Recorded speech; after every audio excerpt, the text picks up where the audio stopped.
galera que acompanha Musical Filmes, eu sou o Bruno. E eu sou o Ulisses. Ulisses, quando a gente falou do Pantera Negra, nós falamos sobre a questão de ser pioneiro, né? No fato de você ter um personagem negro, com praticamente o elenco inteiro negro, os roteiristas, diretores, tudo na produção, pessoas negras. Mas a gente também frisou que esse personagem de quadrinho, o Pantera Negra, não foi a primeira vez que a gente teve um personagem negro no cinema, né, do quadrinho. Isso. E hoje a gente está aqui para falar sobre o principal, né, o que praticamente iniciou, teve até antes algumas coisas, mas esse acho que é o principal, o primeiro de todos mesmo. Nós vamos estar aqui para falar sobre Blade, estrelado pelo Wesley Snipes, que são 3 filmes, né, a trilogia Blade. E eu já vou antecipar uma coisa, 2 puta filmes e um que você faz assim, né? Então, Ulisses, quem é Blade no quadrinho e o que a gente tem para falar desses 3 filmes aí, dessa trilogia? Legal. Bom, já mudando um pouco o protocolo, já peço para que vocês que gostem, né, desse conteúdo, já curte. Não é obrigatório, mas já curte, já compartilha, dá like, comenta, por favor, gente, nos vídeos, que isso ajuda bastante, tá? Ajuda bastante o canal, ajuda bastante os vídeos, para entregar para mais pessoas, tá bom? Faz esse favor, ajuda a gente, por favor. Bom, o Blade foi criado em 73 pelo roteirista Marv Wolfman, que já trabalhou com a DC também, inclusive nas séries boas. Como o Blade é da Marvel, né? É da Marvel. E Gene Colan, né, o desenhista. Eles criaram em 73 uma história chamada The Tomb of Dracula, né? E o Blade, ele era um herói já negro, né, afro-americano, só que ele tinha um visual assim mais típico de quadrinhos, mais colorido, lembrava muito o Luke Cage, muito mesmo. Sim. Ele não tinha a famosa espada, né, que tá aqui, inclusive. que dá onde veio o nome Blade. Blade significa lâmina. Sim. Né? Só que ele usava adagas, várias adagas. É uma mistura de como se fosse um atirador de facas com o Van Helsing, né? Um caçador de vampiros. De monstros, o Van Helsing é de monstros. É isso. Ele especificamente chama Blade, o caçador de vampiros. O caçador de vampiros. Por quê? Porque o Blade nasceu em 1922, dentro da história dos quadrinhos, né? A história foi publicada pela primeira vez em 73, mas a história... só que se passa em 1922, o nome dele é Eric Brooks. O pai dele envia a mãe, né, a esposa grávida, para a Inglaterra, e ele é preso na Latvéria. A Latvéria é um país fictício da Marvel, onde mais para frente o regente é o Dr. Destino, né, Dr. Doom do Quarteto Fantástico. Então a mãe vai grávida, né, para a Inglaterra, e lá ela é tratada por um médico, né, chamado Deacon Frost. Só que ninguém sabe que esse Deacon Frost é um vampiro. Então ele suga, né, o sangue dela durante o parto, ele se aproveita, coisa sinistra, né? E isso faz com que as enzimas do vírus vampiro passem para ela, e ela já estava grávida, a ponto de dar luz. O DNA vampiro mais o dela de humana, né, se funde e nasce o primeiro Daywalker, né, aquele que caminha de dia, que é o primeiro vampiro que ele é híbrido entre humano e vampiro. Porque nas histórias típicas de vampiro, ou a pessoa nasceu vampira, quando tem essa foi questão, tornada em vida, ou foi tornado pela mordida. No caso do Blade, não. Ele foi uma vítima de um ataque vampiro. Então, ele cresce e ele começa a combater. E ele encontra um cara que treina ele, chamado Jamal, e o Jamal treina ele e não está no filme. Não é. Dele aqui. E as histórias seguem. Em 74 ele tem a primeira história solo dele, né, o Blade. E um pouquinho antes ele entra em contato com o Morbius, por isso eu até coloquei o Homem-Aranha aqui, que muita gente conheceu o Blade pelo desenho animado inclusive eu, né, do Homem-Aranha, que existe um personagem que inclusive vai sair um filme agora com o Jared Leto, que é o Morbius, que é um personagem que tem poderes similares a vampiro. Então o Blade aparece em Nova York tentando caçar o Morbius, e como todo personagem das histórias do Homem-Aranha é amigo dele na vida pessoal, o Homem-Aranha tenta defendê-lo. Então assim que o público conhece o Blade em Nova York, né? Certo. E depois, um tempinho mais tarde, nos anos 80, as histórias dele não rendem muito, é cancelado. Nos anos 90 eles tentam trazer ele de novo, Em 94 ele tem um quadrinho solo, né? Então o Blade, a história dele é muito próxima, o cinema não errou, ele foi muito próximo, eles só não fizeram a questão da Inglaterra e de ele ser muito antigo, deixaram mais tipo Bronx, assim, anos 80, se não me engano, mas foi uma adaptaçãozinha necessária para evitar muito problema de roteiro, né? Bom, vamos lá para os então. filmes. Isso aí, então em 1998 a gente tem Blade, com Wesley Snipes no papel do Eric Brooks, Blade. Nós temos como Deacon Frost, que o Ulisses falou, mas é um personagem diferente, o Stephen Dorff, o Chris Christopherson como Abraham Whistler, e temos outros personagens um pouco mais secundários na história. Esse filme é muito legal, muito legal mesmo. É um filme que custou 45 milhões, rendeu 131 milhões. É um filme mais assim, não é um blockbuster absurdo, mas o pessoal curte ele começou bem underground, bem cult mesmo. Exatamente. Tem essa pegada cult. E eu tenho uma coisa que assim, cara, na minha opinião, é uma das melhores cenas de abertura de filmes de quadrinho que tem. É a cena de abertura do Blade 1, né? Que o filme começa com um cara sendo com uma menina numa balada, né? Ele tá todo pomposo, cara, a menina é uma vampira, ele não sabe, ela tá entrando lá pelos corredores, parece uma açougue, um negócio e tal. Inclusive essa menina é a ruiva, não é? Eu não lembro. Se eu não me engano, a ruiva chamada Raquel é a Tracy Lords. Não é ela. Não é ela, não é ela. Mas essa é uma atriz secundária, que a gente não fica nem sabendo o nome, deve ter aparecido nos créditos depois. Mas aí entra na balada, tal, e na balada tá aquele monte de gente assim dançando, tal, um lugar meio estranho, ele tá lá com a mina, tentando lá com a mina, fala, pô, hoje... E essas baladinhas assim, muito... Anos 90. Mas assim, bem escondida. Essas baladas ilegal. Que tá acontecendo na pandemia, Isso, essa vibe aí. Essa vibe aí. Aí o que acontece? Ele tá lá, tal, e aí ele tá meio assim, e cai uma gota de sangue na cabeça dele, ele... Porcaria é essa aqui? Aí ele olha pra cima, os sprinters, né, que é negócio pra soltar água quando pega fogo. O DJ começa a falar assim pra galera fazer assim, a galera levanta a mão, o negócio começa a descer sangue, né? Sangue pra tudo que é lado, o cara vai se sujando de sangue, ele vai olhando e todo mundo em volta é vampiro. Ah! Aí ele vai tentando fugir e os caras descendo a lenha nele, né? Porrada pra todo que é lugar. Aí ele vai rolando, de repente ele encontra as botas pretas, aí vai subir naquele sobretudo preto, aí aquela câmera imponente, porque o Wesley Snipes ele impõe respeito, né? Sim. Putz, aí é muito louco, assim, aquele pum, aí os caras. Aí a música para, que. The Walker chegou. The Walker. E aí, mano, não é sangue pra tudo que é lado, porque os bichos viram pó, né? Mas assim, eu acho o Wesley Snipes assim, o casting perfeito, porque ele impõe respeito e o cara é um puta profissional de artes marciais, né? Ele manja inclusive, tudo que você imagina de artes marciais, o cara faz muito bem. Então ele coloca aqueles movimentos, você percebe que ele fazendo, sim, então é ele dá mesmo, essa realidade. Inclusive o sucesso do filme Blade, do personagem Blade, é realmente pelo Wesley Snipes. Pelo Wesley Snipes. É ele que trouxe o sucesso pro filme mesmo. E aí você tem essa história, né, que a gente tem uma doutora, porque nessa briga assim ele queima lá um dos caras, que é um comparsa do Deacon Frost. Esse cara é levado pro hospital queimado, né, tem uma mulher que é uma médica legista, vai fazer o DNA no coisa, o cara acorda, né, porque ele tá vivo, morde ela. E aí o Blade vai lá pra matar ele, nessa... E aí tem uma cena maravilhosa, tem uma cena que é uma improvisação do Wesley Snipes, que o policial dá um tiro nele, que a polícia chega, ele tá lá, a polícia dá um tiro nele, ele vira assim, motherfucker, what the hell are you doing? Are you out of your damn mind? É muito engraçado essa cena. Motherfucker, are you out of your damn mind? E aí, e aí tem todas essas coisas, ele tá indo embora, ele vê a moça lá agonizando, né? Com a ferida aqui da mordida, e ele lembra da mãe, né? Porque Sim. tem você viu por flashback. O filme já começa, ele já é o caçador vampiro, depois vai trazer... Aí ele lembra da mãe, então ele leva essa moça. Então, chegando lá, o Whistler fala, pô, você devia ter matado ela, mas será que dá pra fazer alguma coisa? Ele injeta um produto nela. Um soro que ele inventou, né?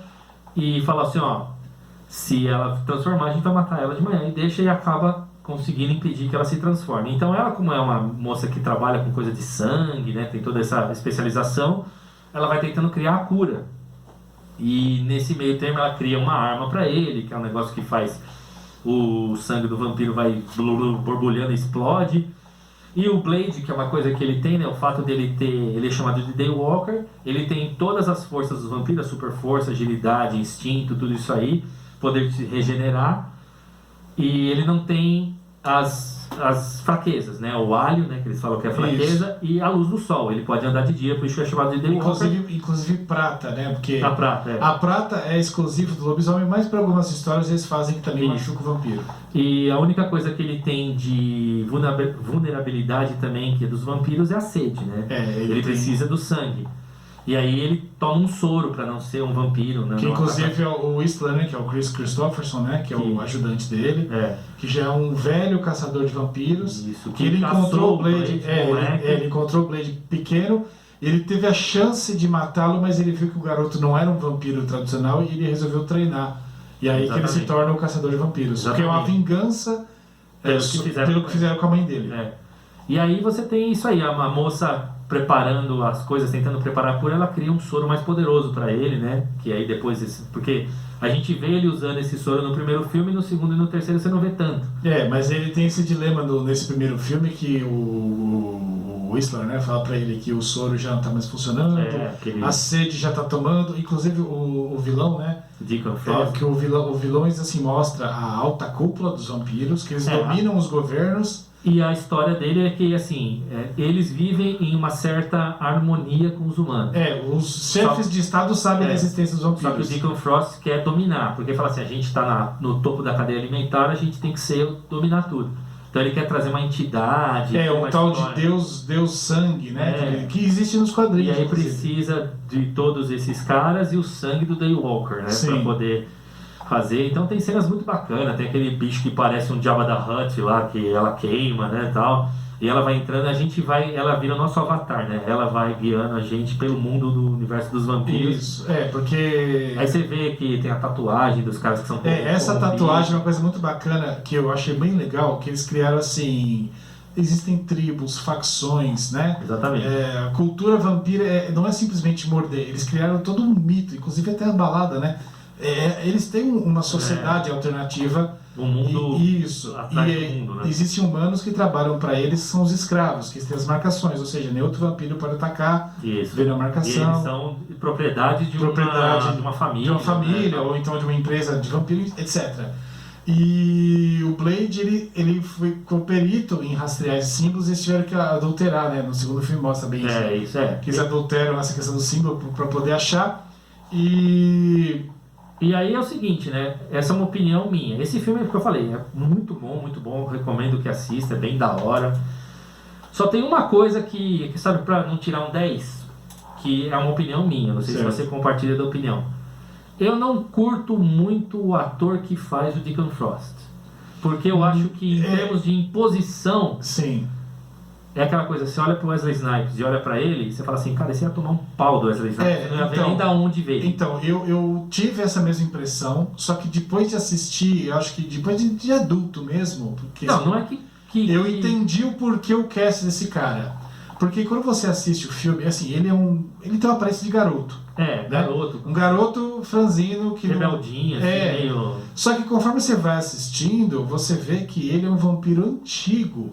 Que ele foi vampirizado, se não me engano. Ele não é natural. Não. Porque eles têm esse preconceito com os naturais, ou seja, nasceu vampiro, ele foi vampirizado. Então ele é muito antigo. Então você percebe que ele não é um garoto, na realidade. E na história, não sei se não tem a ver, né? Que ele é o cara que mordeu a mãe. Ele é o cara que mordeu a mãe, é ele mesmo. Porque depois tem uma hora lá que o Blade vai atrás dele e ele encontra a mãe, que ele achou que estava morta, ela tá viva. Só que ela faz parte dos vampiros e ela ajuda a capturar o Blade. Então eu acho que o cast dele foi realmente para fazer um plot twist, porque o escritor... O escritor desse filme é o David S. Goyer, que é o mesmo que trabalha com o Nolan, no Batman Begins e os outros filmes, né? Ele tem essa questão ele é o produtor e escritor dos 3. Isso, escritor dos 3. E ele tem essa questão de sempre colocar um plot twist. Então eu entendi, depois de assistir com mais maturidade, que esse cast desse rapaz aí foi exatamente para enganar a gente, pra gente achar que ele não era nada. Porque o outro vampirão lá que parece o Michel Temer, aquele assustava bastante. E ele mata esse cara. Então você fala, pô, peraí, ele começa a usar tipo um creme fator 50 fator 1000, né? Pra poder sair no sol, ele vai conversar com o Blade no sol. E o cara fala, sunscreen. Aí você vê que na verdade ele tá querendo criar uma nova ordem dos vampiros, né? E trazer esse Deus sangue. Não digo que estraga o filme. Sim. Mas é que é aquela coisa, porque assim... Não é um vilão que justifica o herói, ele tá muito abaixo. Esse filme aí, ele é bom, nota 9,5 pra mim, nota 9, 9,5, porque aí depois a gente fez sucesso, tal, o filme cult, que teve uma boa receita.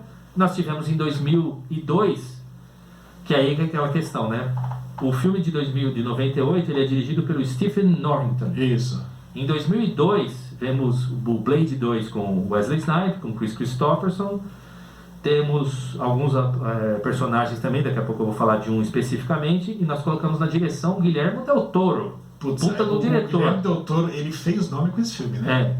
E aí esse filme ele eleva o negócio. E uma das coisas que eleva, na minha opinião, é o vilão. Nós temos dessa como vilão os chamados Creepers, né? Creepers que falam? Acho que é Creepers mesmo. É como se fosse uma raça de vampiro um pouquinho mais avançada, que se alimenta não apenas de humanos, mas de vampiros também. Então o diretor, ainda o roteiro do Goyer, né? Exatamente. Goyer tá lá. Parece que os dois conseguiram combinar bem a parceria. O Del Toro trouxe o Ron Perlman. Que aí a gente vai falar, porque é o seguinte, no final do 1, na parte final, o Whistler, né, o Chris Christopherson, ele é espancado, meio deixado, todo mundo acha que ele morre. Sim, dá a entender que ele morre, e aí depois o Blade vai pra batalha final, né, pro Vingança também. Só que aí no 2 a gente descobre que ele não tá morto.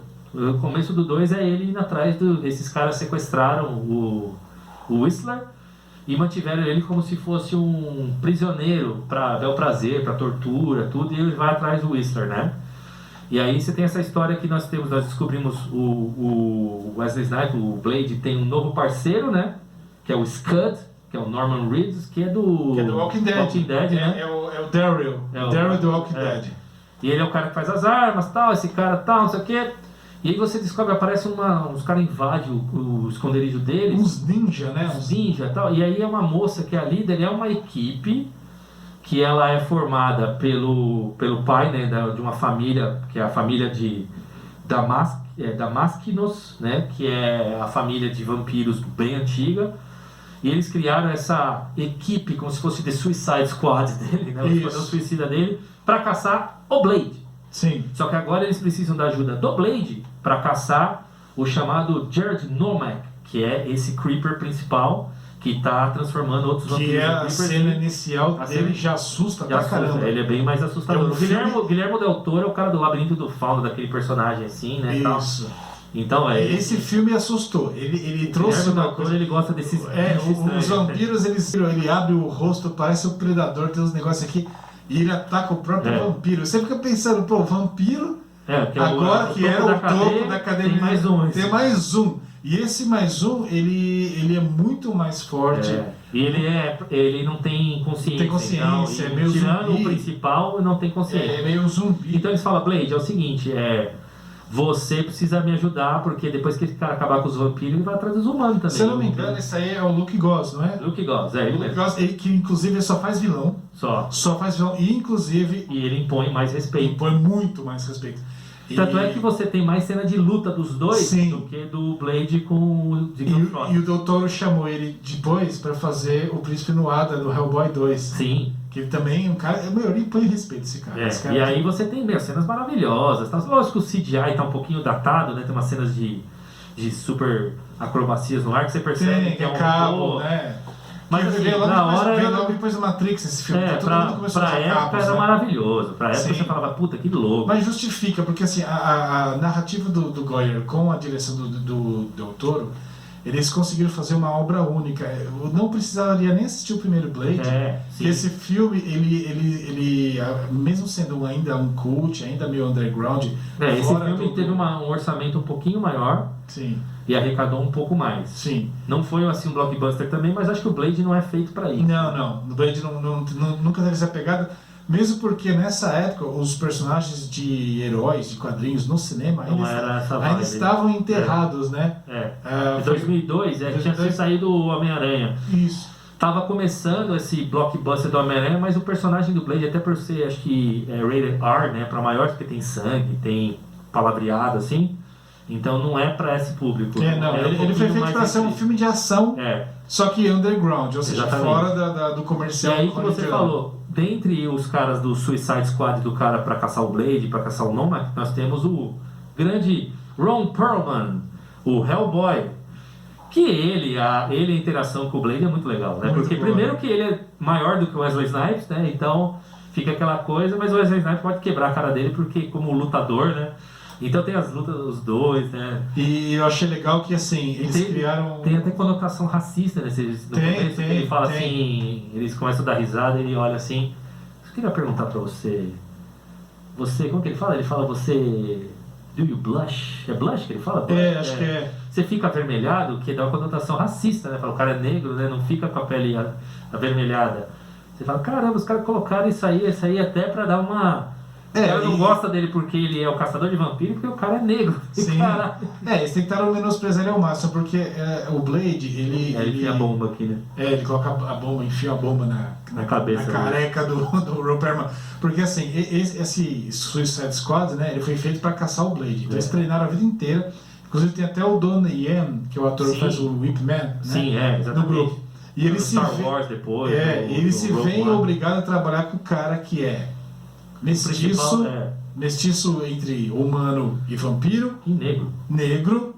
E o caçador deles. Caçador deles, e assim, ele não tem posses, ou seja, ele não é nem de uma família rica. Ou seja, teoricamente ele seria um ninguém. Só que ele nasceu com uma origem totalmente que levaria ele pro nada, e o cara é o maior inimigo dos caras. Ninguém consegue pegar ele.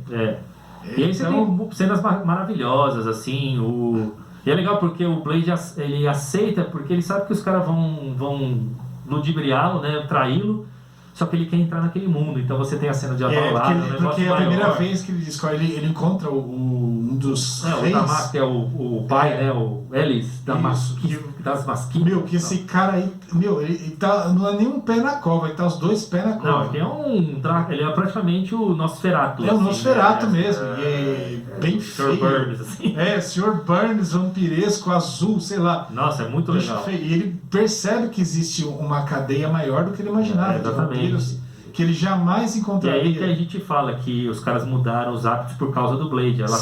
Aí ele fala, tem uma hora que, bom, a gente quer caçar o cara, a gente tem que começar com a presa deles. Onde é que vocês se reúnem? E aí eles vão pra dentro do mundo dos vampiros, assim. E é bem legal, é muito legal. As cenas bem... E eu achei legal também que tem a questão das armas, são umas armas diferentes, porque não é aquelas armas típicas que a gente vê em filme. Eles que criaram uma arma que tem energia solar, né? Isso, luz UV, explode, dá aquela explosão que parece energia solar, água benta, pozinho de prata, de alho. Um monte de coisa, muito legal. Bem steampunk mesmo essa questão das armas. E aí, lógico, tem aquela questão até a menina que é a líder do grupo, meio que se apaixona pelo Blade. E ela dá a entender que assim, ela nasceu vampira, ela é diferente do Blade, ela não tem escolha. Ela não se alimenta, aceitou, né? Ela não se alimenta de sangue porque ela é má. E aí o Blade entra nessa questão, que é a questão que geralmente acontece quando o herói ele anda muito ao lado do vilão, né?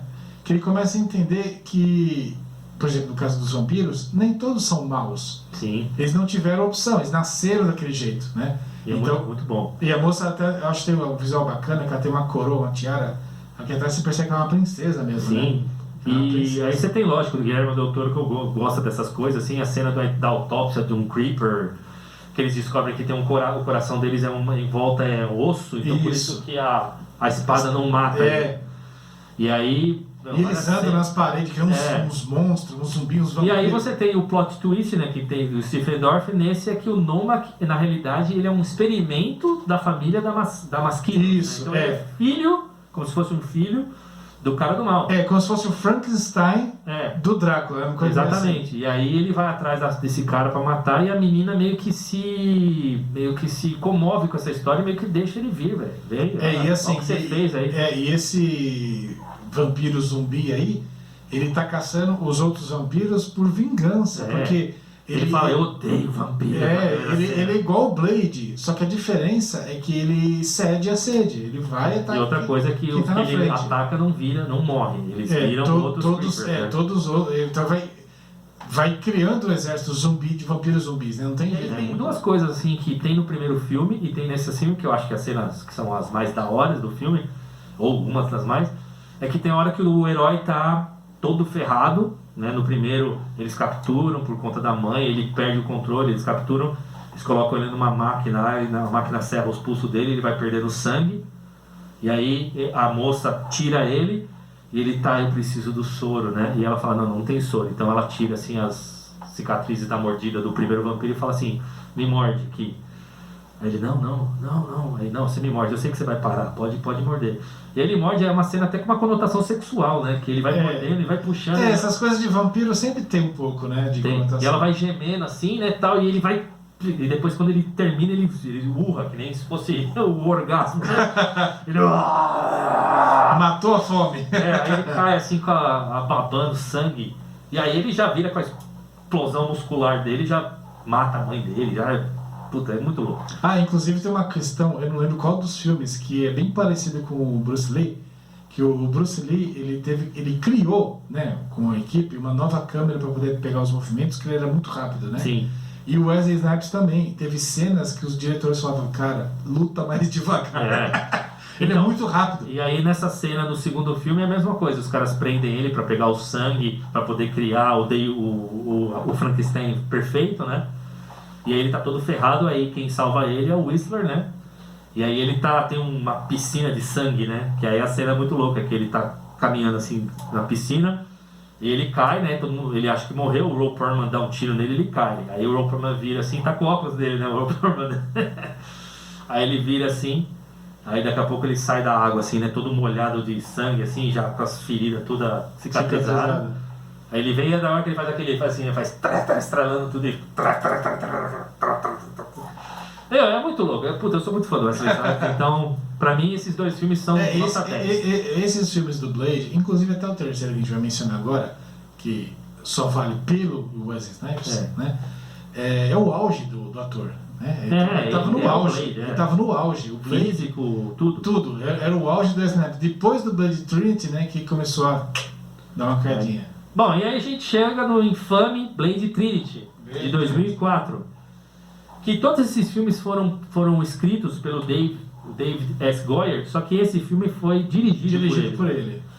Que a gente traz como... Por um momento o Kris Kristofferson aparece, mas eu acho que ele deve ter falado o seguinte, eu faço esse filme, mas você me mata nos primeiros 3 minutos, tá bom? Ele morre. E aí você tem a filha... É uma filha que apareceu dele. Que eles falam ilegítima, né? Que é a Jessica Biel. Jessica Biel, que fala. Biel. A esposa do Justin Timberlake. Isso, inclusive a dela é Abigail. E você tem, assim... Eu gostei da construção da personagem. A construção dela é legal. E aí você tem o grande Ryan Reynolds. Ryan Reynolds fazendo seu primeiro personagem de quadrinho. Antes de Deadpool, o que era você, Antes de Deadpool, antes de Lanterna Verde, ele parece o Supernatural antes, né? Ryan Reynolds fez Hannibal King, que inclusive é um personagem dos quadrinhos. É um personagem dos quadrinhos, mas ele é daquele jeito, porque aquele jeito é o Ryan Reynolds, ele não é ninguém. Aquele jeito ele é o Deadpool. Aquele jeito é o Ryan Reynolds tentando imitar o pai dele quando fazia o Bandit. Então você tem uma atriz que ela aparece inclusive no Superman Retorno, que é Parker Posey, que faz esse filme, ela faz um personagem que é uma vergonha alheia, aquele personagem. E você tem como o Drácula, Drake, que não é Dominic Purcell. Pra quem não conhece, ele faz o Prison Break. E depois ele faz o Onda Térmica na série do Flash, e depois ele entra pro Lendas da Manhã. Então eu só lembro dele no Prison Break.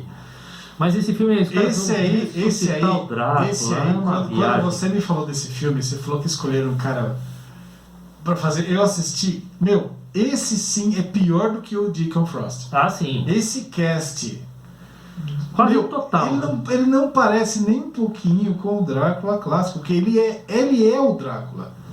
Ele é o Drácula antigo, ele é o primeiro vampiro. Você olha pra ele, o visual dele, o jeito dele andar, aquele cabelinho raspado que era bem famoso nos anos 90, não combina nem um pouquinho com um lorde de um castelo da Transilvânia. Não parece o cara, não parece.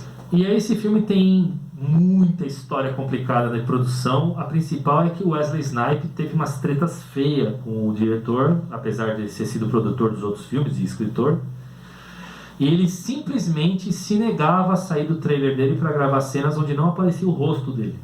Então todas as cenas que você tem os personagens e aparece as costas do Blade, não é o Wesley Snipes na cena. Não é. Nossa, você não sabia. Ele só aparece quando ele está em cena. Então, nossa, eu sabia das tretas. Você percebe ele extremamente... Você sabe aquela coisa que você percebe que às vezes o ator não quer estar lá? Eu não sei o que aconteceu, se foi uma questão financeira, se ele de repente achou que ia receber mais, não quiseram pagar, ou o roteiro mesmo que ele não gostou. Eu sei que o negócio foi feio.